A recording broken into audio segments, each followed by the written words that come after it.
The US Army. What's your warrior?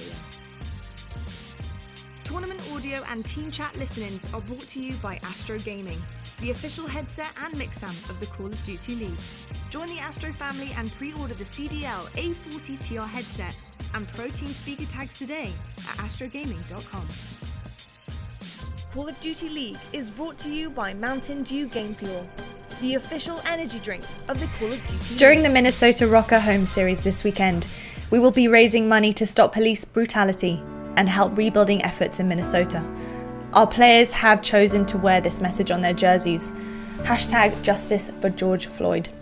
In addition to hosting today's fundraiser and contributing $50,000 to the causes listed, the Will family, owners of Minnesota Røkkr and the Minnesota Vikings, committed earlier this week to a $5 million donation to social justice causes, as well as a $125,000 scholarship fund in George Floyd's name. They want to thank everyone for tuning in today and encourage you guys to donate at røkkr.gg/donate. So there you have it, gentlemen. We are back at it again. We've got our last game of the night here, and some amazing stuff is happening this weekend at the Minnesota home series. A lot of donations can come forward from you guys at home, so if you do want to help out and you do want to have your say on the matter, then please do go ahead and follow that link I just mentioned below.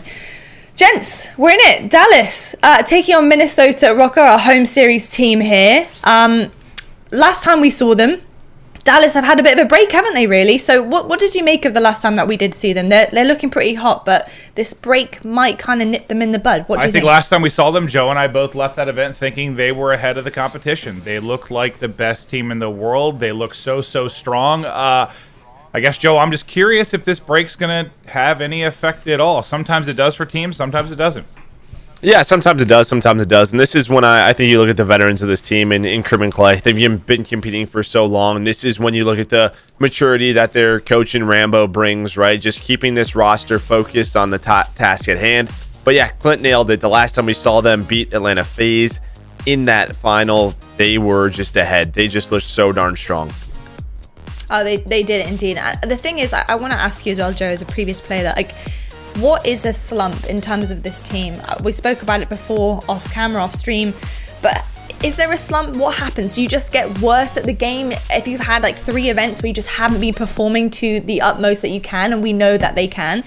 Is it the end of a team, or can you bounce back from it? I think you can bounce back from it. I think it takes a lot of maturity too. When we're talking about the Minnesota Røkkr not making a couple of semifinals in a row, but, I think for a lot of people, it was very much Minnesota just felt like they figured out this game before the rest of the teams, and they used their teamwork and their chemistry to do so. Now that the teams with the talent have caught up, you just begin to question yourselves, and you see all these teams around you making roster changes, and they're going to stick with it, and I have to respect that. But is it a slump? I think not making 3 semifinals in a row, I think I would probably say yes at that point. Well, we're going to take a look right now at our Game Fuel Marquee Match featured player, because it is the Game Fuel Marquee Match, of course. GodRx. Who else? I mean, this Minnesota player, he is on fire most of the time. We see Adam Brown always tearing things up on screen, and I'm sure that isn't going to change this weekend. So what do you make of GodRx? Well, I'm less sure now is the issue here. And as much as it is a team game, Lottie, and you can't pin everything on one player, just like any of your major sports, just like any of your major esports, it's about superstars, right? It really is about superstars. And GodRx has been their superstar. And a lot of times what separates your elite talent from your good talent is that consistency. And for a long time, a stretch of what, Joe? About a year. If you think of the second half of last year and the first half of this year, he was lights out, man. He was one of the best players in the game, consistently putting up a 1.2. Consistency we haven't seen from many players, truthfully. He's been that good. But the last 2 events, that's disappeared. And it's coincided with kind of the shift to the online league. And I don't know if it's a mental thing, if he's struggling to get comfortable, if it is something with the team dynamic. But the fact for me is he has to get back to form. Superstars have to get theirs. He needs to get back to superstar form or they're not making a semifinal. Yeah. It's hard because we're seeing falling under that 1 point KD. and we see that trend happening. But Joe, are we reading too much into that stat? Is there other issues that we need to take into consideration for maybe his fall off there? No, I mean, listen, I think what Goddard has been doing this year has been insane, and that's why we keep talking about it. But this is when you look at the other guys on the team. If he's not going to put up a 1.2 again, which is ridiculous to do week in and week out, this is when you look at your other players, your Alex, your Assault. You have to step up. That's what makes teams like Chicago, Dallas, and Atlanta so dangerous, right? You're not relying on one or two guys. That entire team can go off at any moment. That's what makes them so scary. Exactly, and when you look at Minnesota, who is going to do it? But that's the problem. Yep. There are 3 teams that, as you said, anyone can do it, and it hasn't really been that case for Røkkr and a lot of those players historically. So that's why I think, to your point, yes, someone needs to, but I don't know. I still think it's got to be Goddard, man. He's the one with the elite talent. He's got to do it. Absolutely. Well, we'll find out what Nameless thinks in just a second, because we're going to have a look at the game fuel keys to victory for Minnesota Røkkr right now, heading up on your screen. I've got to say one thing, though, as well. Looking at some of the stats coming forward, I mean, both teams, Dallas hasn't beaten Minnesota in a domination, and Minnesota hasn't beaten Dallas in an S&D. So I just want to ask you, while we're looking at these keys to victory and what they have to do to win, are we going to see a change in the wind of different practices coming forward and maybe different strengths and weaknesses? I think so, just because it's not like they've played each other a ton, right? I mean, we're halfway through the year. There's just been a handful of matches. I guess I don't think there's a particular matchup where I feel completely confident that this team has no chance to win a search against somebody. So yeah, I certainly think there's a chance for a shift here. And there we go, keys to victory for Dallas Empire right now. Nana says, knock the rust off early and focus on the long series. So something that Dallas have to do here. And obviously building that lead early on as well.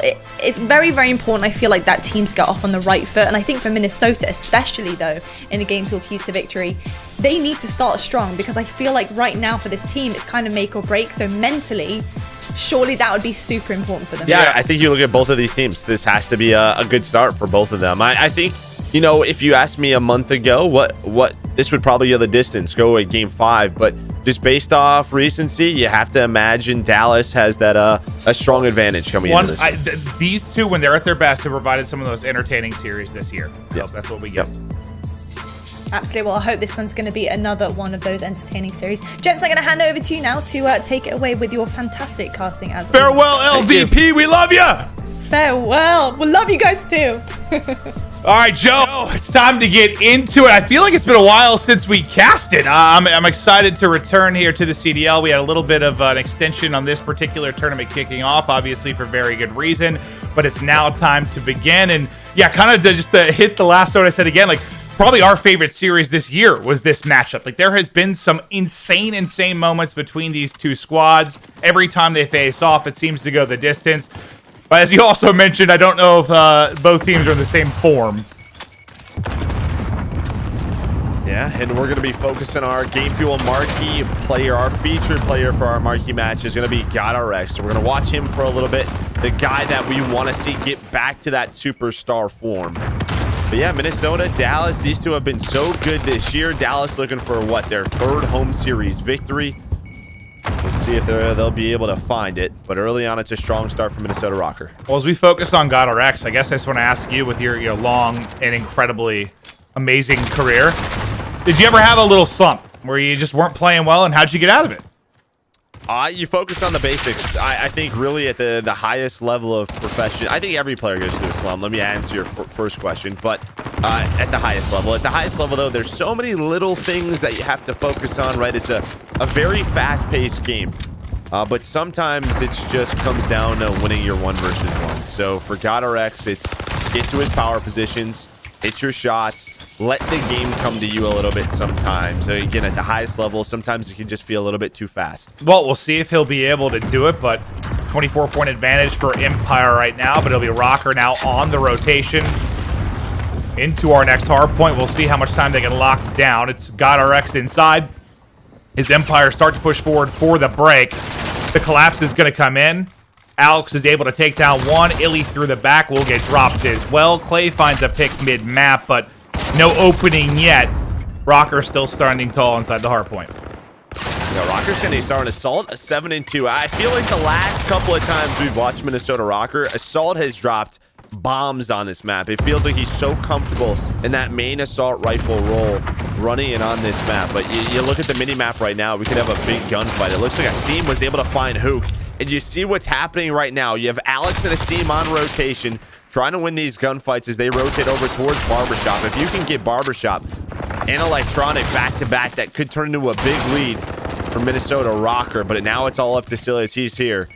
So he's just trying to buy time for his teammates. An opportunity, but it looks like Dallas is able to recover. Unfortunately for him, they're tucked away in just about every corner inside. So he's not going to be able to do it. Now Clay will move to the back to hold those spawns with the M4. Pushed up all the way into Cafe was Hook. He's going to drop, and at least mid-map going to be controlled for now for Røkkr, and now they can try to begin this collapse. It's Crim6 holding the Ruin side. He's just playing it safe. I think Prone right outside of Ruins. They're both going to hit through the Ruins, cut and collapse. They're going to fly on in. Shotzzy, though. Shotzzy goes massive because I think you had 3 players down there for Empire, and he comes up with a lovely triple for the hold. Yeah, and one of the other things we took away from the last home series victory that they were able to take is this guy continues to get better, doesn't he? 13-6, a nice little knife onto Alex as he's on a 5 spree. Does get taken down, but yeah, right, it was all this pressure on Shotzzy, and then he just exploded, and he continues to improve, and that is what's scary. Yeah, he is nasty. And that's the continue to improve is the scary part, because is he at his best? Probably not. Like, I don't know if he's reached his ceiling. How good can the youngster get? 20-point lead for Empire. Over to construction we go. Assault rips off Crim's head as he tries to work his way back up the steps. Shotzzy, the next one in line. Easy pick for Assault there as well. 3 go down for Empire, as we should be moments away from a lead change for Røkkr. A nice rotation. Able to control most of it. Crim and Clay, I think they're going to go for a one more time, but the rest of Dallas, they're going to focus on this rotation. Asim's going to be the first man. It always feels like Asim's that guy trying to make the plays on rotation. Has the help of Assault as well. But Asim, Silly, they will get taken down. Dallas right now just trying to lock them in, lock their position, and as we rotate to our final hill. Just taking a look at the scoreboard. This is Assault, man, 14-5. He is just so darn good on this map and continues to do so. On the other side, it is Shotzzy and Clayster. Silly starting a little bit slow. One of our keys to victory was for him to step up in this series. 5-15 to go. There's still a lot of time left in this game. Back to Assault's POV, and the whole world's in front of him. How many can he snap to? Only one's going to drop, and Clay from that power position at the wall. Once you get here, how much damage can you do? Man. Just easy pickings. One of the hardest spots on the map to rip somebody off of. And Clay's doing damage. 4 kills in a row for him, 15-5. Yeah, and he's matching Assault, isn't he? Right, just right behind him in this game. It's just so darn close. It's 4 go down. 1 player left alive with Silly, who actually finds 2 kills, and that might turn into the scrap time. So it was maybe a 20-point game. 15 points going to go the way of the Røkkr, as we're going to rotate back over to this bridge. Placer just trying to stay alive in this power position top platform, but he does get taken down as Assault goes on a wide flank. Let's see what Empire can do now at next. Asim lurking. He has to wait for his teammates to come in and collapse. Does he find any kind of opening? Here comes the push from Asim. Entire team basically in front of him. Drops 2. Godorex on the other side, able to pick up a kill alongside Alex, and there's the break. Røkkr gonna get right in. Great break from the Røkkr. Let's see what Dallas does. So it looks like they are able to flip the electronic shop or that second hill. So it looks like Shotzzy and Illy were able to do that. Now they're just trying to pinch for the rest of the time. Silly, he's trying to make the heads-up play to re-pinch it. It's just teams fighting back and forth for those close spawns of electronic. And you see the position that Silly is playing. He's tucked away back staircase. But the trades are there. Another spot where he's basically in a 1 versus 3 trying to make a hero play. Doesn't happen. Dallas keep it close. Now a 15-point game as we get to electronic. Pretty good hold here from Røkkr the first time through. Can they do it again? Godorex through the smoke. Looks for the re-snap. Not able to do it. Asim will be there for the follow-up in the trade. They can't hit the shots, and Clayster rips the head off at 2 before he falls. It's 2 from Clay, answered by 2 from Assault. It's a Fury inside of the hardpoint. Who's going to be the last man standing? It looks like it's going to be Empire. It's Shotzzy that's able to get in. Takes 2 with him. There's the break, and now what can they do behind the hold? And again, we're going to take a look at GattoRx, our Game Fuel marquee match feature player for a little bit, just to see how he's performing so far. 17 and 15. He's going to spawn on up. Dallas going to tie this game. You can see Minnesota going to focus on setting up for Barbershop. And you see really that line through the middle of the map. You have Asim, who's at the top of the map. You have one player watching middle, Silly, very close to the hill. Now that hill pops, and they're going to back up a little bit, right? They're just going to give themselves a little bit of cushion. But GattoRx doing a great job on this first push. Well, yeah. Now you see the wall from the other side. It's good on both ends. It's a very strong position on the map. So far, good hold on the bottom side of the map, but the push is going to come in from top. So Asim and Silly inside of the hardpoint are going to have to go huge. Asim's going to fall, and now it's on Silly to make the play. The players from Ruins are going to wrap back. They're going to end up dropping, and now look at the swarm. The 5 white arrows flying forward. Most people from Røkkr now coming off a spawn. The spawn players getting it done, though. They're still going to hold for now. Play is still here. A lovely wall bang through the door. An opening maybe for Shotzzy for a moment. But it seems like Røkkr having just enough reinforcements to continue holding this throughout the last 15 or so seconds. I mean, you see where they're spawning. Of course, they have the reinforcements. It's a tough task for the Empire to get inside, and you're hoping to get 4 down, maybe flip those spawns. They're just not able to do so. That's going to turn into a 40-point lead. Sorry, 30-point lead. Oh, is that why the good spawn is good? Yeah, it's really good when you spawn 4 feet away. But you see this rotation over to construction now. A big kill for the Empire. Oh, this reminds me of most of the maps we've casted between these two teams. It's going to go down to the wire. They're just so close all the time, and they're just so fundamentally sound. That's why I think you see these coast maps. Assault trying to make the play individually. He's able to take 2 down. Had to switch to the pistol, but Dallas hold on to this hill. Silly gets stunned in the back. Tries to float through. Not able to do it. Illy puts him to bed. 4 kills through on the kill feed now for Empire.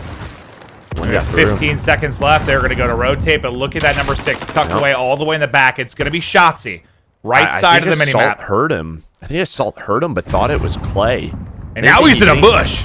Yeah, I didn't think he thought 2 actually rotated. So we'll see if Shotzzy can make the play. He might have snuck on through. It's just when can he go? He has to wait for his teammates to move up mid-map a little bit.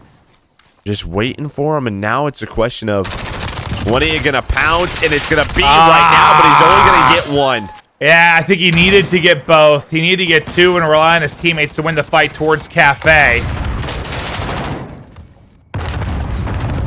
He gets 2. I mean, maybe they still hold, but I think more than likely that's an opening. The result, though, is Silly still at this half wall, but now Shotzzy just flies right on through. Picks him off, and GattoRx will be the next man up. It's a race to get to the wall. GattoRx is able to win another nutty gunfight. The pistol snap from behind. Can't hit the shots. But only 2 more seconds needed. There's the final tick. Minnesota Røkkr take map 1 in a day of upsets, or almost upsets, and insanity continues, Joe. Yeah. And again, it's like the Minnesota Røkkr play how we've seen them play all year. We knew this was going to be a close one. I mean, the last time these teams faced up, they beat Dallas at the Dallas home series 3-1. So, I mean, we know that they could play at the level of the Dallas Empire. It's just recently what we've seen just hasn't been there. Is this the start of something? Is this the start of another great weekend for them? Well, what a map it is from Assault. 32, 22, 90 seconds in the hard point. 10 defends. He seems to do just about everything on that map. We'll take a look at the stats now. Any big outliers for you, Joe? Assault again. I think I brought it up a few times, just how good he's been on this map in that min-AR role.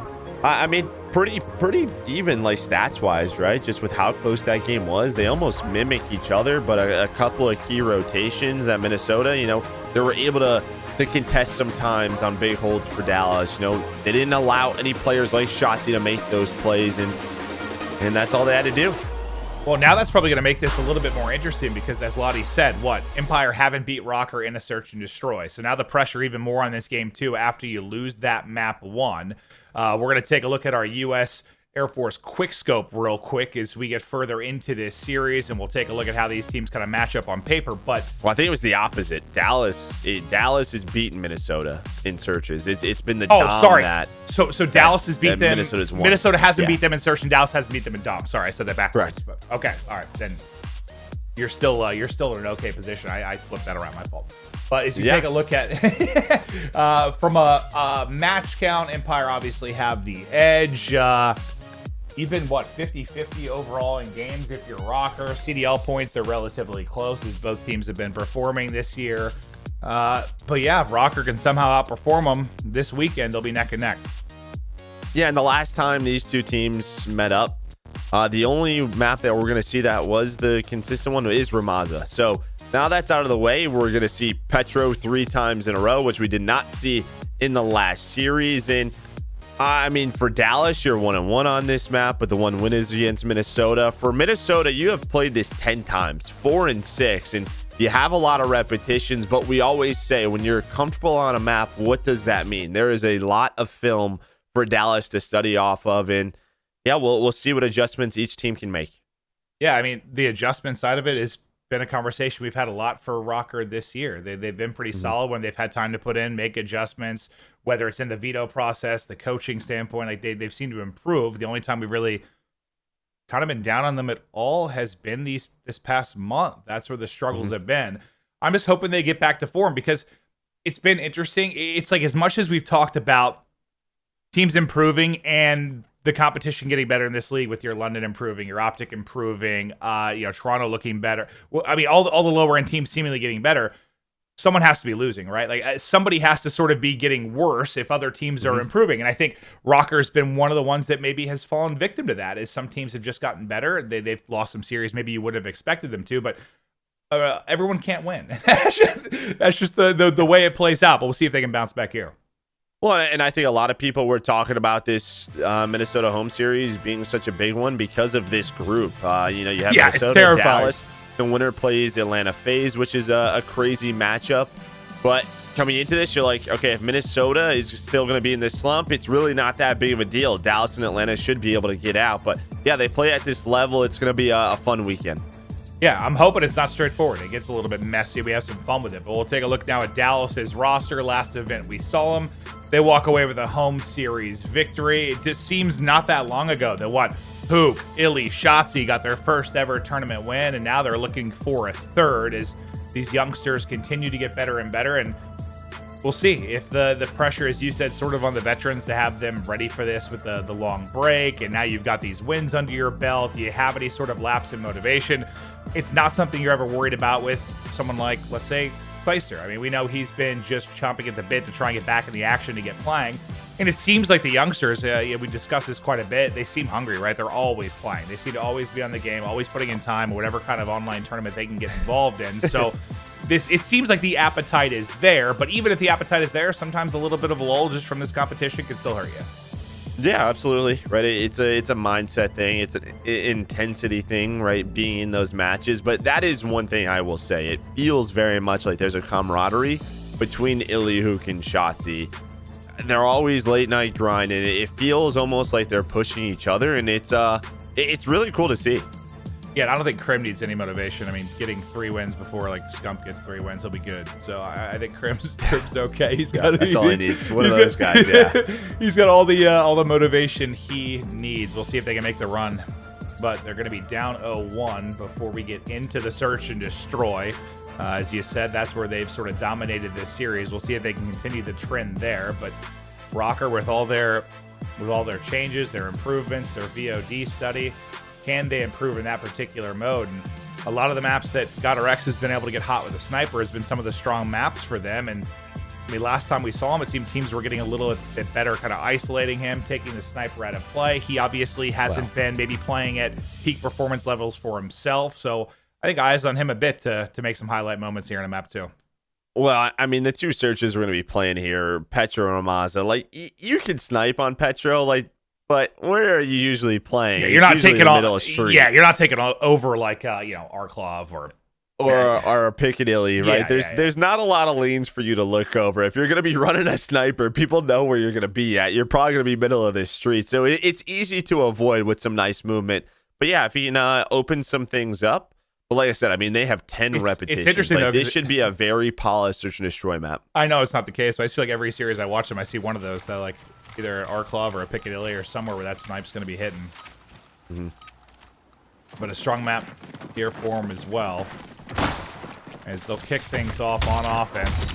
We'll see him knife out again as quick as he can. Car exploding in front of him, and it's Krim now with the sniper mid-map, looking for any kind of angle he can find, but everybody's already hit the cross.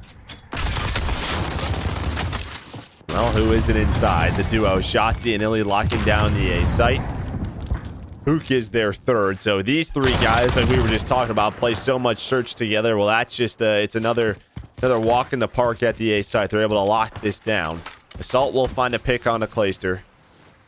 Now Krim is just going to rotate on over, and the goal for Krim right now is just not get picked, right? You're in a 4 versus 2. Even if bomb gets planted, you can easily retake it with your numbers. He's just playing for information, trying to give his teammates whatever he can. And we'll see if he can spot the cross. I think he just did. They're going to challenge that. Not able to hit the snipe. GodRx is going to get one pick, but at the same time, Assault will fall. Now going to be a 1 versus 3 for GodRx. Only 20 seconds on the clock, and his teammate just drop bomb next to him. Shotzi, Hook both have eyes on it. GodRx is in trouble. And, well, you see how they play that. Shotzi goes, guess who follows him up? Hook right behind him. As soon as they move together. That's what's exactly what you want to see. Shotzi's looking one way, Hook's the other. And one of them is like, all right, let's go. Let's move. They both move. Dang, able to clean that up. A nice round, but it's all at that start. The great defense at that A site is able to win them that round. We'll see if Minnesota change anything up on the next offense. As, yeah, didn't go well inside of A. Did Krim with the sniper again. Can he hit it? Just a little bit behind, not able to connect. Look at that flank coming through. It's 3 people Riverside. And they're hitting it. Yeah, they are going fast. But Dallas might know something's up. Like, they have so much presence inside the A site. And I think they give this call out to Krim. They give this call out to Clay. And Clay's going to find the first... like, you just imagine there's nothing inside the site. You get the free plant. And now you can just get set up. And guess what? Clay... I think that was Krim. Krim misses a snipe. So Alex is able to get through. And I think you just leave Krim. Let him be there. Just let him be alone on his island.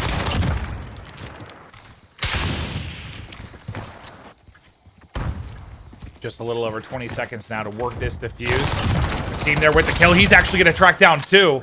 Now it's all on Krim and Illy. 15 seconds now to go. It's on Krim to make the clutch. They know right where his position was. Can't hit the snipe. Can't hit the pistol shots. They're already on the defuse, and Minnesota will get in as the seam goes massive. He gets, what, 3 of the 4 final kills.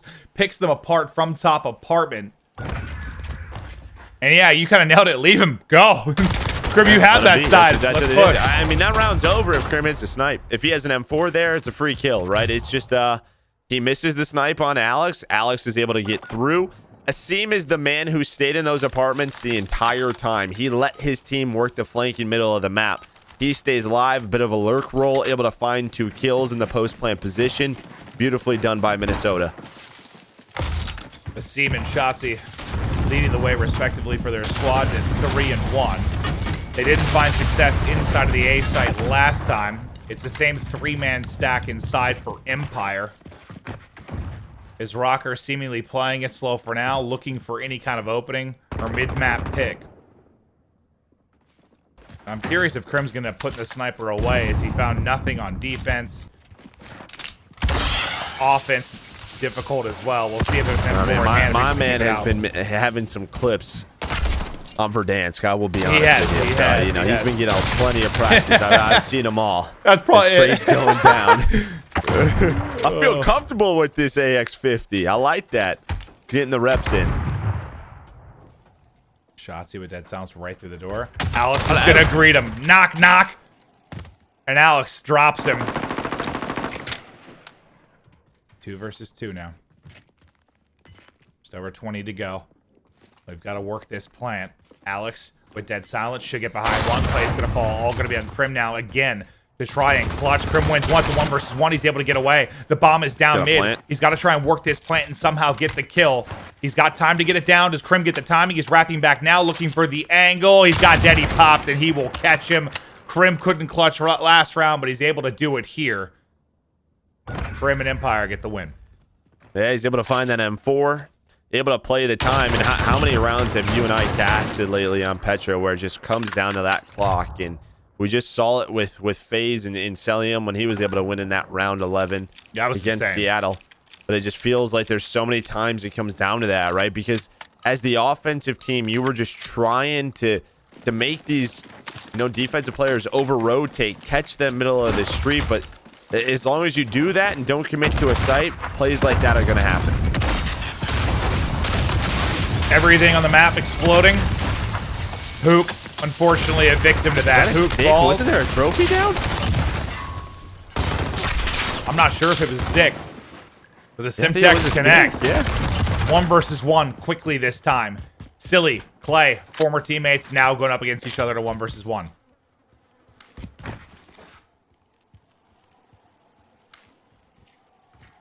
Clay now pops dead silence. He's able to track back and get bombed. Silly just tucked away, bottom apartment for now. Yeah, his dead silence is going to run out the middle. Silly should be able to hear this. Yeah, he's got to slow it down now. So he stopped right. Yep, that was a heads-up play. ADS, yep. Sneaky Clay. Very, very sneaky. And right now, he's just playing the 50-50. Just hoping that he catches Silly to rotate. But if Silly's smart, he's not moving off the bomb. Oh, there he goes. Clay's going to hear him, and Clay made the play. Easy pick there at the end. The read from Clay. Silly's patience wears off in the final seconds, and Clay wins the 1v1. You sat there for a minute. Yep. But then I think finally got a little antsy. Yeah, I mean, listen, when we talk about like 1v1s and different percentages, 50-50s, 50-50 is about as good as you're going to get, right? There's just so many different COD timings and things that can happen. Can you kind of explain what you mean by just saying 50-50 made for new viewers? For Silly, you're at A. You already have a bomb covered. As soon as you leave that, you open yourself up to different timings, right? Your percentages go down. In leaving A, that percentage change. It goes down now where, okay, Placer could be at the A site, and I wouldn't know. If he sits there, he absolutely knows for certain that he is not at the A site. Even if the bomb gets planted at B, he at least knows he's at B, right? So in 1v1 scenarios, you want your percentages to be as high as possible. It's information. That's what cuts it comes down the down map. to. Yeah, cuts down the map. Exactly. A 3-1 advantage now for Empire. Minnesota wrapping back. Hook is behind a legion of players. A little bit of Deddy left, but there's a smoke. He's going to have to fly on through. How many kills can he find? Shot a little off at first, but he is able to find the pick as he now wraps back. Silly looks to pick it up. Nearly caught as well.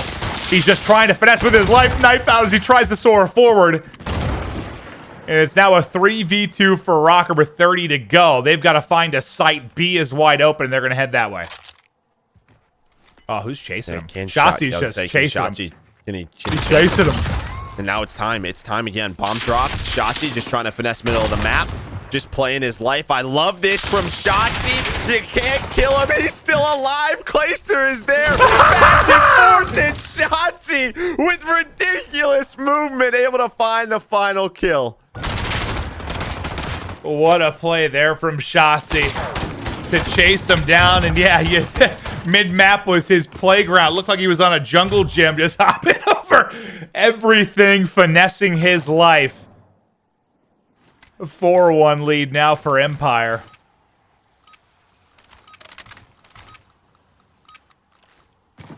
Big round for Røkkr to get back into it. This time, maybe, but it's a haircut, I think, for 2 players as Crim nearly hits again.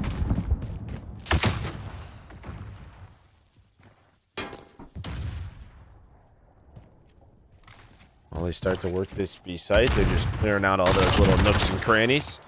Silly, though, able to take down Illy. Gives them the man advantage, and it seems like Minnesota was a little bit ready for it, right? The presence at A is Well, they know they're not there because they have 3 players inside of it. Little tongue twister. So got RX. Silly assault. takes down Illy. Yeah. Glad you said it. What? Silly takes down Illy. Yeah, now it Little tongue twister. I would have messed it up. Yeah. Illy, silly, Illy. Billy. And Clay wins the one-on-one. 5 in a row now for Clay. Time a factor yet again. Prim still holding deep. Hoop, gonna get caught. Bomb, not gonna get planted. Got RX in position to make a play still. I thought he had a chance there, but caught reloading. Krim is just playing a different game than the rest of his teammates. He was still in spawn at 12 seconds to go. As he was just watching the flank, but everybody right back for Minnesota. Dude, did you see that?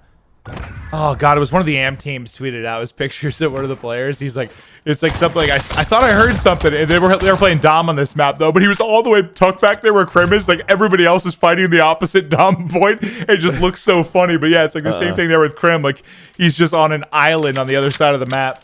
Oh, I can't remember who it was. Like, he's doing his job, right? Like what is he supposed to do? Like he doesn't want people to flank, come behind his teammates at B, but that's it's sometimes difficult to do. You put yourself in a tough position.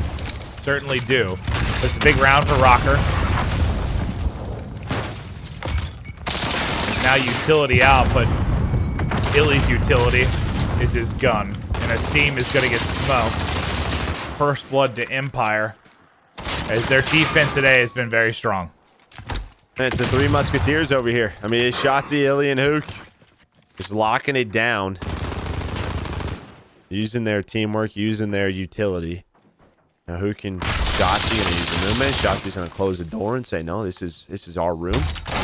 Alex is going to come back, and there's 2 kills for Shotzi. Get out of my bedroom. It's my private place. Is Shotzi. Well, now he's leaving. Now he wants to soar out. Continue to challenge gunfights. Got RX at assault now in a 2 versus 3. Got RX drops assault with Deddy popped in a 1 versus 3. There's the push. Hoop will drop him. Empire hold yet again. 1 round away from tying up this series at 1-1 and taking the search and destroy win. And again, all right, Lottie was talking about it. They've owned this. They have owned Minnesota in search and destroy all year long. Yeah. If I'm Minnesota, after I blew the 5-0 lead here, I'd do anything to avoid this map in the future.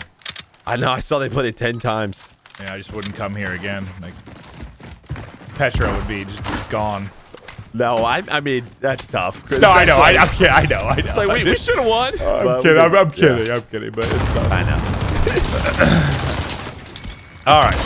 Røkkr, they've got 4 players here. Shotzi wants to fly, and he will fly. Soars on through. Alex down. Hip fire. Can't connect onto Silly. Illy can't quite hit the shots through the smoke, but Silly's still in the corner as he has dropped 2 players. Illy taking damage now, just trying to finesse his life. Krim is there with the help. Krim is there with even more help. 2 will drop as suddenly what looked like a good round for Røkkr is falling apart because Illy with the bait, Krim with the shots. And GodRx once again left on an island, and there's the final kill. 6-2 win for Empire as they dominate yet another search and destroy against Røkkr.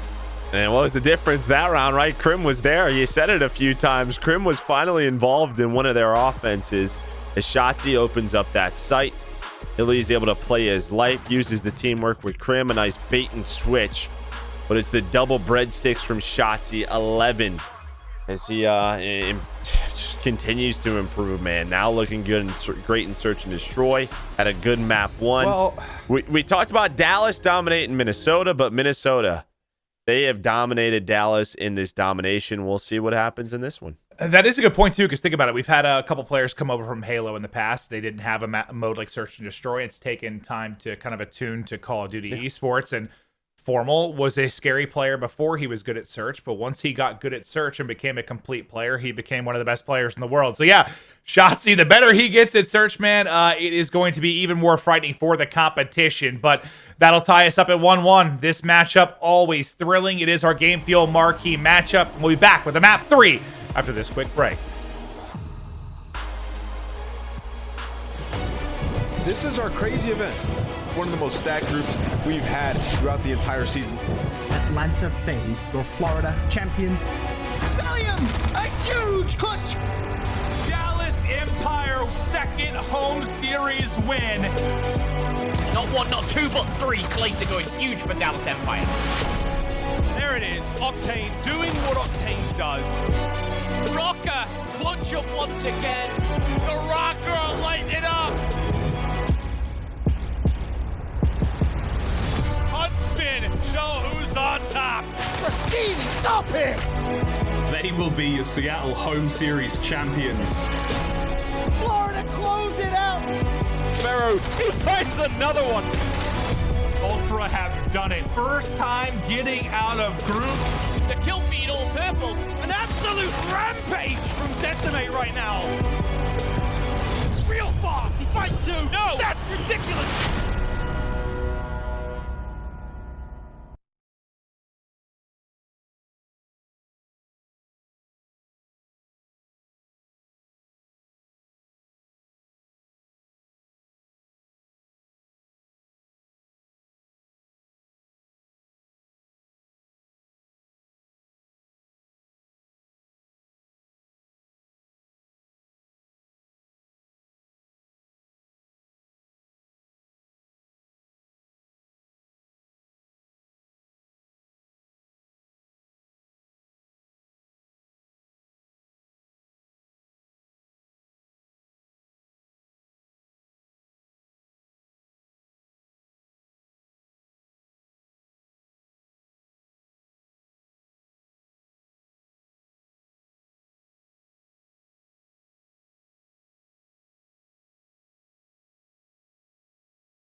The US Army. What's your warrior? Tournament audio and team chat listen-ins are brought to you by Astro Gaming, the official headset and mixam of the Call of Duty League.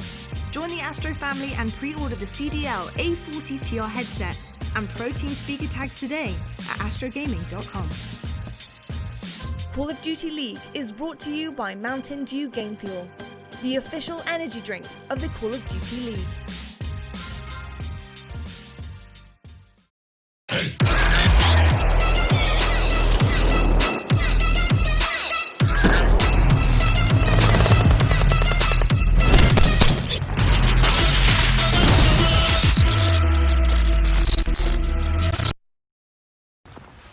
Someone roasted me on Twitter. Yo, you're the most deaths in the CDL. I'm just like, I throw trophies to block smokes. What do you do? How's it going, everybody? My name is Tyler Polchow, aka TP, and this episode is number 4 of The Barracks, presented by Metro by T-Mobile, the #1 brand in prepaid. Today, we're going one-on-one with Crim6 from the Dallas Empire. The most winning player in Call of Duty history, has had success on multiple Dynasty lineups in Call of Duty. But it is the nade from Frosty that finally shuts it down. Crim with 3 in a row. I have a lot of history with this guy. I've won tournaments with this guy. I was a coach of this guy. Today, we're diving into his head, trying to break down why he is the most successful player in Call of Duty thus far. Porter, we have a surprise guest for you to talk to, buddy. Are you ready? Uh-oh. It's Rambo Ray! What's one thing Crim could improve upon as a player or whatever. What am I picking? This is my time. Give me something, Ray Baby. It's gonna be a lot of fun. Let's get into it.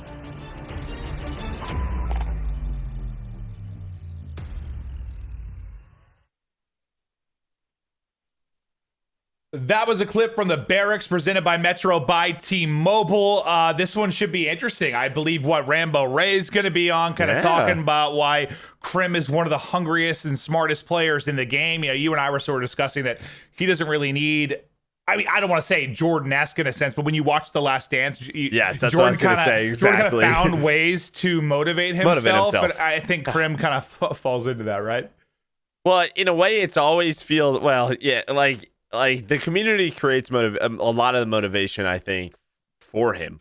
In a lot of ways with like some of the Optic teams that he was on, it was always like they had to win and he tried his best darnest to do it. And then people doubted him and he's like, all right, I'll just do it again. And there's always something that feels like it's not even like he has to pick it. It's almost like people create it for him.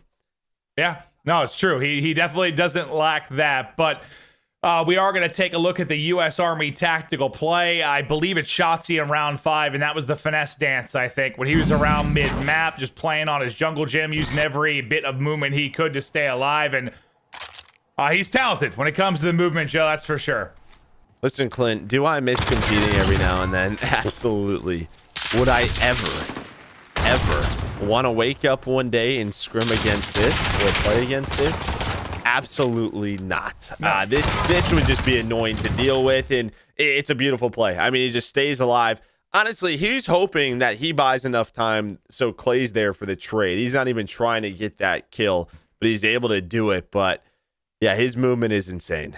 Yeah, an absolute beast and just continuing to improve. But now that Røkkr dropped the search, they'll look to win the Dom, and that's where they've dominated, right? They've been great in the domination against Empire. Not a must-win map by any means. They're tied 1-1, but I don't know if it holds true. Empire dominate the searches they have. Røkkr need to do that here in the nomination. Yeah, and we're going to Petro for Dallas 1-2. Not a lot of repetitions for Minnesota 2-2. So both teams decent on this map, but this was one for a little bit where the meta really shifted in vetoes, where it was very gun runner in Hackney, and then there was like 2 home series where Petro really became like that's basically all we played, it felt like, right, in domination. And it feels like that's coming back. We started to see it towards the end of the last home series where a few teams are starting to insert Petro a little bit more. But for the most part, right, we see a lot of Hackney and Gunrunner. Yeah, no, it'll be interesting to see how this plays out. Obviously, the swing game here, who'll take the 2-1 advantage in it. But why do you think it is? Is it just a personnel thing, or why something exists where one team will dominate the search and destroy and the other one has dominated the dom? Like the way this match is played out, what does that for you? I mean, to me, it just says we know how good of a search and destroy team Dallas is, right? Like with the 3 young players, like that was the thing with adding Illy and Shotzi to the team. We knew they were going to be a very strong search team. Illy was born in it. Yeah, right. I mean, in Shotzi, like he talked about his transition. When he transitioned, there was a year he couldn't compete yet. So what did he play? It was only search, right? Like he built that up himself. He went under the wing of some of these guys, and I think that's just it. It's just the experience, the way they look at the map and play it. And for domination, that one's a little bit tricky. Obviously, they're both solid respawn teams, but maybe it's just one of those things. Like we know how crazy these series have been, where Minnesota is always just clutching up at the right times. Yeah, that one surprised me more than the search. I think for sure that they've been able to consistently beat them in the dom. We've had 3, game 5 so far, might be a 4th one in the books. It looks to be a late evening as the matches have just been, they've been crazy. And this is what we expected. We marked this on our calendar ages ago. I think it was this and what was the other one towards the end of the year, like the second to last event, Toronto. Not London, Toronto. No, yeah. Toronto. It's Toronto, the last that's event. stacked, just absolutely stacked with talent. And a lot of them are, honestly. I think New York, I saw the New York event has Atlanta, Chicago, London, New York, Minnesota, Toronto, if they keep getting better. I think just with the addition of Optic in New York and Toronto, the fact that these guys are getting better, it just changed the way we're sort of looking at these home series. Like they're very much 6 to 7 teams that are just really, really good right now. And that's what's awesome about it, right? That's what's made this so fun. And now we have what? It's like 4 events in the next 6 weeks or something. Like there's going to be so much CDL action coming at you. So hopefully you guys are going to be enjoying this show. But this weekend should be nuts. I mean, I think the big thing that stood out for me is, yeah, you have all the tournament winners here, but then you also have that debate amongst who's the top team in the game between Huntsmen, Røkkr, or sorry, not Huntsmen and Røkkr, Huntsmen, FaZe, and Empire. And whoever takes this one, if it's one of those 3 teams, they get their third. They might put into that conversation. There's a lot of interesting narratives here. And well, they have to finally face each other, right? Like they're playing, they're going to play each other more than like just with the way the bracket's going to get set up, right? And I mean, if Dallas wins this, they play Atlanta next in their group. Huntsmen and FaZe are never playing. I've just given up on that. Yeah, right. Well, we'll see if that ever happens. But that's going to be the thing. It's not going to be one of those events where they both dominate groups and meet each other in the final. This home series is going to be, as we've seen all day, intense from start to finish. Yeah, it didn't take long at all, did it? Like no. right out the gate. Man, I mean, it's cool too because I think if we talked about teams that hadn't improved much or we didn't think were going to be very competitive, I think Toronto kind of exited that conversation a bit, a few weeks back. But Guerrillas were still there. Seattle were still there. Now we see Guerrillas come in to get a series win. Well, that's the thing. We've seen it one weekend with Toronto. That's that was my thing. We've seen it one weekend. That's true. That's true. We but have to see it again. No, you're right. But like, I guess I was more saying that like Seattle and Guerrillas probably the 2 we haven't seen it yet from. Yeah. And now Guerrillas a semifinal. Now today at least though I don't know some impressive results maybe even though you lose the series. Surge with this new roster. Maybe something's going to click there for him. Backs up against the wall, and, well, what else can you do? Try and put your best foot forward. It's just like, yeah, we're starting clicking, but we're also in the hardest group we've been in all year, so that's tough. Yeah, that is certainly true. Well, domination time. On to Peptero as they'll work the home cap over towards B. Pook will fly out to restaurant. 2 teammates there to work him with it. They'll have this one-on-one fight out towards the point. And now just gets this power position at the bar. Not easy kill here. Come on, please go ahead and fly at me. Yeah, and right now, the way Dallas is playing very conservative right now around this restaurant area. And maybe they just don't want Minnesota to get comfortable with that CB setup. That is the preferred hold. And after they get some kills, right, Minnesota, they're on that strong side. They want to get the leaderboard going. And this is where Silly wants to be. He wants to control that. So they're just making sure they have their side of the map under control, their top windows. And now they're going to start to go for B. But Asim able to take down Crim. But a very slow start throughout this map. Yeah, it's been a slow start, but we know how important a weekend this is for Røkkr. They've got to bounce back. Kind of been 2 duds in a row. If they're going to improve, I think maybe it starts with the communication. With that said, let's go to an Astro Gaming listen-in with Røkkr. Hey, gate. Enemy hazard. There's one apps. He's enemy hazard somewhere. He's what? Got him up top. Oh, right side, Justin. One retraction, one stop bar. Hazard, bottom hazard, went to steps, Shotsy. One stop bar. Oh, he went top pitch. I'm top hazard right now. Looking for Shotsy. He always has a plan to me. He's holding the cut, weak. He's inside corner, here now, Hugh. There's 2 on C. Wanna see that? One more. Nice one. Looking for Shotsy. Cover that. Less than D hut. Yeah. Help, I need help. I'm gonna stay alive. I'm back in. 20 apps. One shot, got him. I'm looking up. Go on A. Alright, listen. One on top hazard again. Gonna go water. Hey, one shot. Clay. He went to under hallway. Right back into the action. 10-point lead for Empire. 4 gonna drop for Røkkr, but it's got RX now through on the flank. Players lining up for him. Can't take the second. Illy able to turn and burn as he shuts it down. Over to Seam's POV. 3 players gonna spawn up on him. And now you seem a little worried, Joe. Yeah, now, okay. So they're at least going to get the cap, but I was worried that this was going to turn into a 3 cap. Dallas did exactly what they wanted. We saw during that listening how aggressive Dallas were playing, and Minnesota put so much just emphasis on that C flag. They didn't want to lose it. You had an opportunity where you had Dallas spawning apartments or like near the lower side of the minimap, where is exactly where you want them. But Dallas, they execute all the kills. Clay goes big at A, and they're able to get the flip, and now you have a 21-point lead in Clay trying to get on A. Yeah, I think it was a 7 spree before he dropped. So Clay frying right now. Now over to Shotzi we will go as he's patrolling top restaurant. But you nailed it. They've got what they want. Now how long can they hold it? Røkkr going to be scrambling over these next 90 seconds, because if they can't get a neutral or a cap, this is going to be a massive lead into second side for Empire. A massive lead where you're also spawning on the stronger side. Yeah. So you're feeling good. Is Illy? He's now starting to light it up as he's on 5 in a row.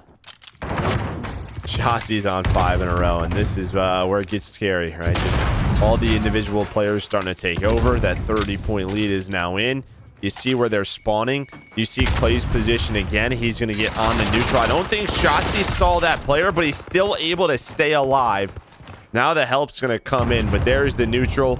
There's the 3 cap. Gets finished. Clay's going to win the gunfight. That is a big brain play right there. I mean, they've still got 2 players there to try and hold. Even if he drops, it's going to be Illy, I believe, that can try and wrap back. Crim spawn there. This 3 cap might have some legs to it, especially if who can go big towards C. They're finally going to lose the fight at A. Crim's going to win at least one gunfight. Now the map is just utter chaos. There's only 20 seconds or so left, so not much Røkkr can do to shift this. But there are 95 points on the board currently for Empire. What a half. It was, and you can just tell right from the start, just Dallas had a game plan in mind. Like, their game plan seemed to be let Minnesota sort of overextend a little bit, go for that B flag, and, you know, the pressure's on them to put on a big half. When you're spawning on the stronger side, the pressure is on you to get set up, to take that, to, you know, take advantage of it. And Dallas just waited. They waited for a minute. There was nobody capping B until 4 minutes left in the half, and then they got 3-4 kills, and they just played around the 2 cap, and as soon as there was an opening, they took C. And they held it till the final 20 or so seconds. Well, Røkkr, you've got a mountain to climb. Unfortunately for you, it's not a small mountain. It's a very, very, very tall mountain. Like Kilimanjaro or Fuji. That you now need to ascend. With no hiking shoes and... I don't think that'd be possible. No surprise. Yeah, okay. It's very cold up there. You definitely need shoes, or you will not have feet. Well, we'll see. Your toes will fall off. Disclaimer, we don't want anyone to lose toes. If you're gonna go mountain climbing, wear boots and very warm socks. But our point is, this is a insane lead that Empire have. It looks very improbable for Røkkr to bring it back, but if they're gonna do it, it needs to happen quickly. Unfortunately, it's a 2 cap and a neutral for Empire out the gate, and there's potential here for the biggest dom blowout we've seen. As I was focusing on your mountain climbing expertise, did Minnesota just not cap A? Did they try like a strat to just sort of push through B? I don't know. I'm gonna have to go back and watch now, because I was just so I was inclined to see what you were going to say that I missed that part. That's my fault. But A was wide open. Fault. I took my color caster and analytical mastermind Joe DeLuca completely out of the game with my storytelling prowess. But they do get their home cap. I mean, they're lucky if they can just hold that the way Empire's playing right now. 4 going to fall. Just a ton of headshots in the kill feed. It's a bloodbath, Joe. 10, 13, 18, 27. You're plus 30 right now. You are around plus 30 this side of Dallas. That's good. That is very good. And yeah. Well, white flag this one. White flag this one. Yeah, I don't know it off the top of my head. I wish that I did. What the biggest blowout we've seen is... Well, what was it Florida? Was it Florida, Minnesota in the final? You remember that final that it was Petro, the Mutineers won? Yeah, it was Petro. It was the same dom. Yeah, it was very similar in that. I can't remember what the final score was, but that's probably up there as biggest blowouts for sure. Yeah, it was one of the more dominant efforts we've seen. This is reflecting that for sure. As A bit of brilliance here from Empire. They're looking to push their second, third cap in this game. 3 caps in this game. Not going to happen, though, obviously, as the spawn out comes in, and Røkkr will get C and B. So Røkkr, for the first time, basically outside of, 20 seconds in the first half, are going to enjoy a 2 cap. They need to hold this 2 cap until midnight tonight to come back and win. I'm gonna be honest with you, Clint. I know that this one's basically done. So, thankfully, a great player on YouTube. I went back in time, and yeah, it was just a 5-man push at basically C and B. So they just decided that to go for it. Well, no, they decided to go for it. I think they had to. It's just one of those situations. We're down this much. We're on the poor side. We're gonna win this. We need an instant take of C, and they went for it. That makes sense. Just haven't seen that. But it could be one of those things too. Why not gamble? Because you're in trouble. It could be one of those things too. Sometimes where we've seen it on maps where it almost feels like the spawn system almost favors a flag no matter what. And I wonder if they don't cap it and they get B, if it would end up spawning Dallas towards A or something. Because we have seen it shouldn't happen, but we have seen that before. Yeah, it's true. 90 seconds left now before we'll get into the hard point. Empire will enjoy a 2-1 edge in this. They dropped the first map by 15 or so points, and from there it's been dominant. A 6-2 search and destroy win. A dominant effort, the domination.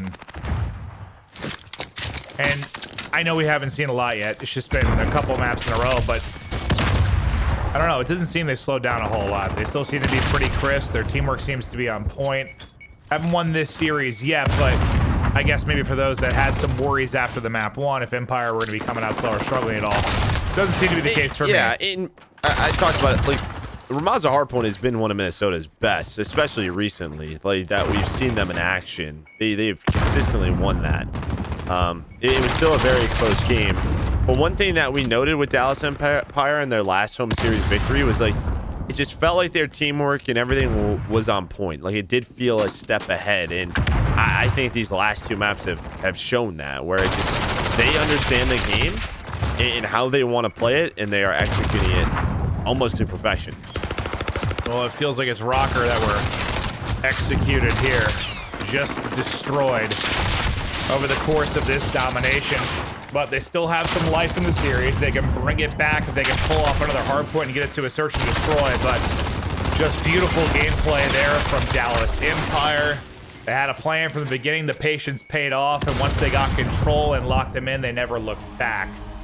Nice win for Empire. Leading the series now. We'll see if they can close it out in the upcoming map. Yeah, and we're staying on Petro. I was just looking at stats for Petro hardpoint for both teams. Minnesota 2-1. And for Dallas 3-2. So some solid hard point for both of these teams, but they've been so good this year. They're gonna have these maps where no matter what, for the most part, they're gonna be winning them. Yeah, that's true. Let's take a look at the stats real quick. We can see how lopsided that was. It may have got a little bit tighter at the end once Empire realized they put it away, but when you highlighted it, it was around a 30 kill advantage. I think it stayed at 30. Yeah, so it didn't get worse. I guess that's good. Illy, nice game at 26 and 14. Really, that trio, Illy, Shotzi, Hook, kind of all in the same realm as the youngsters just led the way for their squad. Impressive win. We'll see if they can bring it back in the hard point. That just had to be a little bit of a demoralizing game. I just don't know. I haven't obviously competed at the level you have, but I can't. It obviously can. I guess I feel like in search, from mentality standpoint, you kind of always feel you can bring it back. In hard point, even though if it's not realistic, you do. But sometimes in the dom, as a player, it's got to be tough just looking at the scoreboard and saying, okay, well, we're done. We're going to continue to battle. Yeah. It's got to be kind of a different.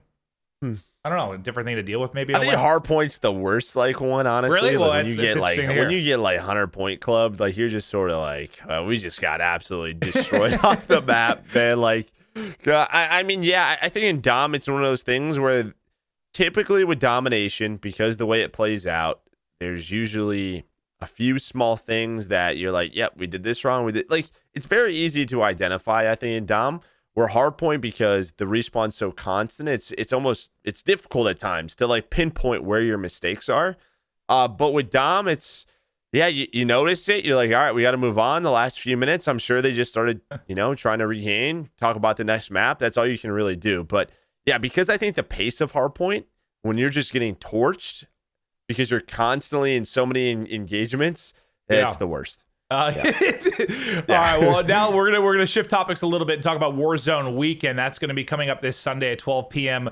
Pacific time, I believe, and we've already had one. This one's going to be a little bit to the change in the formula. So last time it was 4 players. It may be an influencer representing each team. Now there's captains that are going to be drafting their team. I think we're going to be doing a solo one down the road as well. So it's going to be a little bit different than the format we had last time. But this should provide some interesting dynamics just between players, because I know when you and I casted the last one or watched it back, the comms were some of the best part of it, right? Just hearing these players talk to each other and the fun they were having. You got to think when you mix up the squads a little bit, it might be even more interesting. Yeah, I think this is going to be interesting if we ever do a solos one. I think that's in the plan. But that one is also going to be like just a ton of fun to watch, because there are going to be so many individual fights. But yeah, seeing all these guys just sort of group up, going for the win, right? Because they're just competing against each other all year long. You get a recon, and you get a recon. Yeah. We'll see. I don't know. I'm curious if it'll change from the strategy we saw last time. Paris Legion took a little flack. Community was riding them a little bit. We'll see if anyone's gonna maybe change the game plan, if we'll still see somebody trying to find a house and post up for 20 minutes. I'm curious. I don't know. Try that one. I mean, Paris did win. I'm just saying. That's true. They got some cash. Rin is paid. Hey, they did win. Well, and go back to your kind of talk there about the domination. That was the first time Empires beat Røkkr, right, in Dom. So they sent a message there. That was a a big win to get their first over them. Now map 4. Dallas leads 2-1. They look to end the series. Røkkr look to stay alive and get into a map 5. It's Crim with the first pick behind the frag grenade. As they get pushed in towards the first point, waiting for the hard point to pop as Crim takes another down with him. Yeah, but who was that? Assault just right off the start goes all the way up River Street.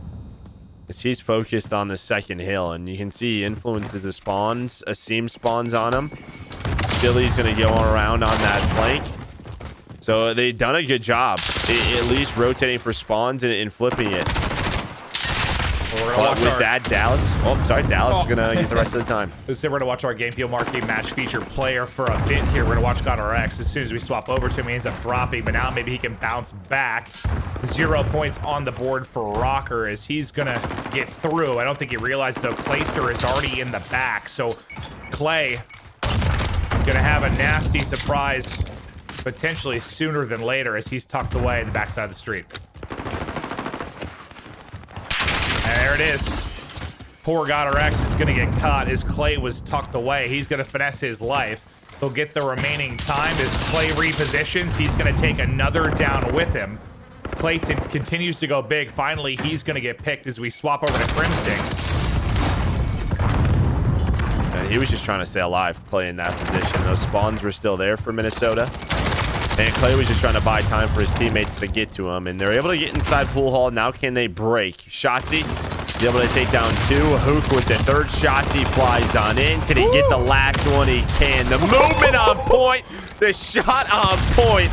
Shotzzy is ridiculous. He continues to do it map after map as they're going to fight for these final 20 seconds. Let's get out of their way. Shotzzy lighting it up. I want to hear these guys gassing each other. The comms have got to be high right now. Let's go to an Astro Gaming listen-in with Dallas Empire. I'm top diner. All right, calm down. Yeah. I'm top diner. Progression, hold top diner, Ender. Yep. Hold it. We're going to play close diner and yellow van. Yellow van. He's close right. Close right. Weak. Top diner. I'm going now, guys. Blew up the van.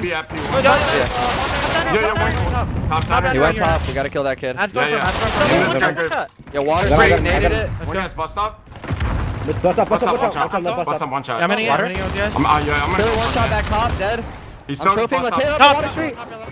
Top yellow. Just holding top yellow. Don't jump top yellow. I got the guy mid. I got the guy bust up. We're good. Kill top yellow. Weak and hill, man.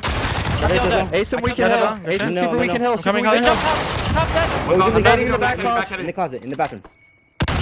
I didn't stun him crossing. Silly watch out window. Silly watch out window. They're all there. They're all there. Just go in. One might have got out. Yeah, rotate. Yeah, rotate. I'm at P1. I spawn P1, yo. I spawn P1, guys. They're hitting water. One guy might be there. Hitting middle of the water. Yeah, hitting water. Yo, they're already through. Yeah, already through. Yes. Yo, one's mid. Top y'all. We kill him through or no? Beat on counter. One shot, beat on. Yo, water diner. Deep water. Hey, it's deep water, yo. Two deep water. Yeah. I have P2. I'm watching. I have front door. They smoked it. Yeah, front door. Okay. Let me know when you smoke it, Clay. They smoked it. They could cross. I'll be honest, Joe. I was disappointed in the irony there. I thought they were going to be gassing each other, hyped up. They just slayed out. The first thing I hear Clay go, "All right, calm down." Come on. Yeah, man, we must have missed them getting hyped. Yeah, probably. So they went crazy right before that. Clay's bringing them back down to earth. The map's not over yet. That was funny, the timing of that. Yeah, but during that listening, I mean, I love that we were hearing, though, right? Just like trying to find players, focusing on those rotations. They weren't able to break Hazmat. It was a good hold by Minnesota. They're able to bring it within 40, but the lead is, kept up for the most part since the start of the game, since that very first hill. And Hook and Shotzi able to stay alive there and get that scrap time. Now the rotation over to Restaurant. As we've just seen play after play right behind that Restaurant bar. As soon as you can get set up there, where Godorex and Alex are right now behind these barrels. They're set up, ready to do damage. So far, so good as they hold it down. Alex, I believe that was 3 he was able to take down. Godorex is going to get a poor timing. He's going to be a caught. Alex is going to need to try and make the trade, but he's not able to do so. It's Hoop that's able to break into Restaurant. Still the 50-point lead to go, but it is just mayhem inside the point. I couldn't tell you what's happening if I wanted to. A lot of people have died. It's still a contest. Both teams still fighting over it. How was that for commentary, Joe?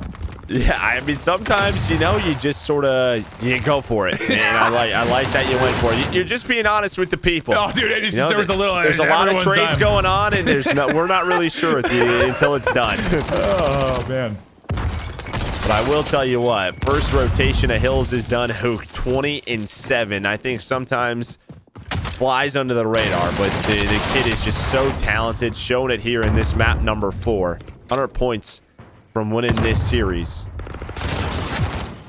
Yeah, it's interesting because like we've had him as that superstar guy and one of the best players in the world, and that's when he wasn't winning. Now that they're winning and he hasn't had to be that exactly, it feels like we've talked less about him individually, but who cares? They're winning, right? Like he's on the best team he's ever been on. They're getting tournament victories. He's getting the paycheck. He's got to be feeling good, but yeah, flies under the radar, but the kid's unreal. And they've been so good on this first hill. Plus they have rotation right now. Clay's and all.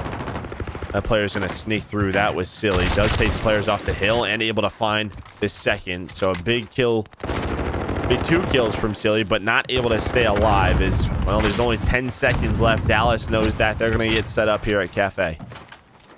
And I'll tell you what, I know it was a Røkkr win map 1, but if this continues, 2, 3, and 4 were not competitive. Like they weren't close. Like Empire has smoked them 6-2. I didn't remember the Dom score, but it was not close. They're up 80 here. Empire is proving they are clearly the better team. Yeah, just right from the get-go, they've had they got like 55 points off the first hill, and they just really haven't lost that lead. And we just the better Petro team. We haven't left Petro either. So. Yeah, we haven't left. They're very good at Petro, and they hold the first 30 seconds here, and I think you'll take that because what happens is now the spawns flip. Minnesota, because they have such a big deficit, not only have to worry about fighting for the scrap time, they have to try to rotate the Hazmat, and they don't have that rotation. You see the Shotzi, Hook, Clay, they're going to rotate, try to cut off Minnesota as they get across the map, but right now Dallas has every advantage in the world. You're going to bring it back. It's got to start soon. Got to start right here. Yeah, okay, soon is in now. Yeah. Yeah. Now they look to get into Hazmat. One player still tucked away in a pocket, though. Alex free-firing. Which one is it? Which one is it? Corner, wall, and everything he can. Guesses wrong and can't get the kill. Shotzi's still here. Not an easy hard point to break, as they're really just looking to contest as much of this as they can. Yeah, looking to contest, and then You have to watch. Maybe Dallas sends one player to try to sneak through towards pool hall for the next hill, just in case they can't win it, and that's what Illy's going to do. Illy's out. He's deuces up in the air, as he's now in a great position to close the game out on the final hill. The contest still has to come in. Silly and Asim trying to do what they can. But you see all the reinforcements have to go forward. What does that mean? The spawns flip. Dallas has pool hall. Flint, I think this one's done.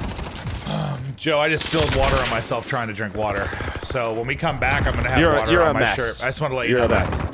10 points now needed for Empire, and this thing is done. Røkkr get a few on through. They'll extend this game a bit, but still trailing by 105. A valiant effort to keep this extended. Yeah, but you're going to have to do this hardpoint after hardpoint. And Hook the nuke right now, 33 and 17. I mean, you had what? The 11 kills from Shotzi in the map 2. Hook goes huge here. Everyone really, kind of all of them had a really good map 3, but they're one of those teams, you know, you touched on like your FaZe, your Huntsmen, your Empire, where it can be anybody, right? Pick a player if they've got a chance to go off. Yeah. It can be anyone. I mean, even with Hook, you still have Shotzi putting up like old school Shotzi numbers where he's got 2 minutes and 19 seconds in the hill. Yeah. Right? Like, that's right. This guy's just been hanging out. He's still +8. But Minnesota, they get up to 175. They're inside a restaurant. Can they hold on? That's the question. It can be so difficult to do, but they've kept this game alive for what it's worth. Well, what was up to 180 now? What's the story of the matchups between these two guys previously? Comebacks and crazy finishes. So, yeah, we have seen it before, and we have seen it in this specific matchup. I mean, some of those hack the yard hard points we have between the two is some of the craziest matches we have had, but 1 point needed for Empire. The final kill's right there. Empire do it. The map 4 win, the 3-1 victory. Empire reigns supreme, and they're able to take the series and kind of move on within this group. But I don't know, it started pretty well for Røkkr. They got the map 1 win, but after that, all Empire. Yeah, all Empire. That is for sure. I mean, I don't know if they're the Petro team. And I think they kept Minnesota off some of their stronger maps. They played Ramaza really tough, but after that, just individually, Dallas skyrocketed. They really did. Shotzi took over map 2 like we talked about. Research was on point. Domination, after the first half, we knew it was basically done. And then right there, they just never lost that lead. So is that one series and those last 3 maps enough to cleanse any fears you had about Empire, maybe, I don't know, shaking off some rust? Yeah, I think so, and it's also worrisome for Minnesota fans, right? It's shoot. I know that Dallas is such a good team. Many are calling them the best team in the world right now, but I think you were hoping for just a little bit more, a better showing in some of those maps, especially knowing that you could face Dallas tomorrow to get out. You still have to beat Seattle, who went to a game 5, right? There's just a good shot with them playing at this level. They're not going to get out of this group. Yeah, no, there's a very good chance that it's seeming like, and well, I hope they can do it. You know, you always kind of want to root for the home team in a way. I know we're not live from Minnesota at these events currently with the climate and being here with everything going on with COVID, but you still kind of root for him. But we are going to take a look at some of the Hook moments. I believe as Hook was just nuts, man. This will be the scuff play of the game from him. Well, I don't even see what he ended up. I know when I highlighted it was 33 and 17, 36 and 18. 36 and 18. That's a pretty good map for him. No, positive. We don't say that very often. Whew. What a map it was from him. A melt machine, just doing work with the MP5. He could do no wrong throughout that map 4. Sometimes I think it's just, you stop saying my name. I'm just going to remind you guys that I'm one of the best. And he leaves that reminder every so often, just with that huge map where he goes crazy. He has that takeover ability, and Empire look very, very good. And I guess I see them as just as much of a threat to take the entire thing as I did a month ago when we last saw them play. Yeah, and they're going to take on Atlanta FaZe tomorrow, and the way Atlanta looked, that's a bit of was that just a little off series to get warmed up? But I think with today's showings, you would probably favor Dallas. And then look at Group B, Clint. The Guerrillas versus the Mutineers in winners round 2. One of them getting to a semifinal. Toronto, Chicago. That is not an easy matchup for Chicago. Toronto, like even today they went to a game 5. Toronto extends series. They're a very solid search team. That could be a scary match for Huntsmen. They pushed Huntsmen to game 5 once or twice off the top of my head. Like they've taken Huntsmen to extended series. So yes, there is definitely a chance of that being the case here within this matchup. But yeah, I mean, the bottom certainly looks a little bit less stacked than the top, but 12 best teams in the world, man. It is going to be a chaotic race to the finish. Yeah. Well, okay, sorry, 8 best teams, 8 of the best teams in the world here, but you know what I mean. 12 best in the CDL. Yeah, it sure is. And, you know, we talked about some of the teams making roster changes. Both of those teams in Guerrillas and Mutineers able to win their first matches. So things are looking up for them. Can they put together a good weekend? Here is our CDL points presented by Game Fuel. We talked about the big 3 being here. They are here. FaZe, Chicago, both tied at 180. Dallas not far behind them. Man, if Guerrillas, Ultra, or Surge can somehow swing a semifinal and get those extra points, like they're right back in the combo. I mean, they're not that far behind to begin with, right? Like they're still in the hunt for sure. But well, I guess now with the change the champs and everything, you got a shot regardless. But you still want to battle to be up there as high as you can, and could be a big weekend for any of those teams. That's what killed me with Seattle. I feel for them a bit. Just they had their chances to close it out. I know there were some issues, obviously, that are frustrating, but they could have won the round 11. They were up 80 in the map 4, and I felt myself pulling for them. Like, I picked FaZe to win this event, but with all they've been through and Karma retired, I found myself just pulling for them to somehow pull it off. But now they're going to have to do it the hard way through the losers side of this kind of, not the bracket yet, but the group we're starting in, and see if they can pull it off, Joe. Yeah, that's what's crazy, right? We were talking about it. I think Chance and myself on contesting the points, just sort of, as these teams get better, who is going to be, like, teams have to lose. There has to be teams each week that has to lose. And again, for teams like Toronto, we've only seen it one weekend where they've gotten to a semifinal. New York and Optic have been a bit more consistent than them, but we haven't seen Toronto, I think, since the last tournament like Dallas has played. Like, it's been some time, but tomorrow should be a fun day. A lot of Call of Duty. Well, in a perfect world, it's the team that start losing are like the top dogs, right? Like they steal some series off the top dogs, and then it gets closer and closer, and everyone kind of in the middle of the pack. Like that'd be perfect, but I doubt that's how it plays out. But I believe we're going to take a little bit of a look at now some of the Challengers events that are going to be going on. We've highlighted this throughout our broadcast. There's a lot of money, a lot of cups that are going to be going down for the amateur side of things. Here's some of the breakdown of how that's going to go, but. It's been exciting to kind of follow how this has gone across the 3 regions, and well, it's who's next, right? We've seen now Awakening's in the mix. We've had a bunch of different players kind of hop into these pro teams. Who's next up? Who's next? I mean, we just had a lot of crazy roster changes too in the Challenger scene, at least in North America, man. It just feels like teams are always on the move, and there's always new teams winning it. But yeah, it's been a lot of fun sort of on our off weekends just to keep up with that and see who's improving. But yeah, I think it was Chance. Chance was just like, I wasn't sure how many roster changes with this year's format with 12 teams with only 60 players, how many of those Challenger players were going to get a shot. And I think we're all very surprised. Like, teams are taking the risk. They're going for young talent, and for the most part, it's paying off. Well, see, I wasn't that surprised. I know when there were a lot of people that thought it, I guess, was impossible because, it wasn't being broadcast at first, and there were some issues there. But I guess that's never the way I thought talent was kind of found. Like, it's usually word of mouth or pros being familiar with these players or through tens and getting in different lobbies or performing and just getting the results where you start to open eyes. And yeah, just because of, your Kennys, your Sims, your Beezies, like there's been such a trend now over the last 3-4 years where these 18-year-olds are coming in and just dominating that. Yeah, I think Shotzi's Israelis. Yeah, I think everybody's a little bit more willing to just gamble. Whereas I think I started commentating 7 years ago, I think, with Black Ops 2, and I think there was a lot more stock in,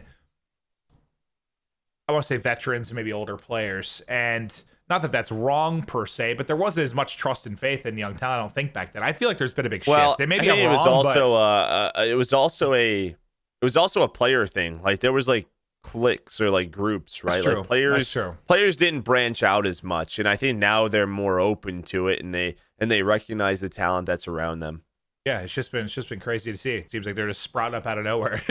Just these Call of Duty phenoms. But man, I think we're actually going to show you just some of the roster changes we've had kind of over the the recent months that have gone down. We've seen quite a few, as we were talking about.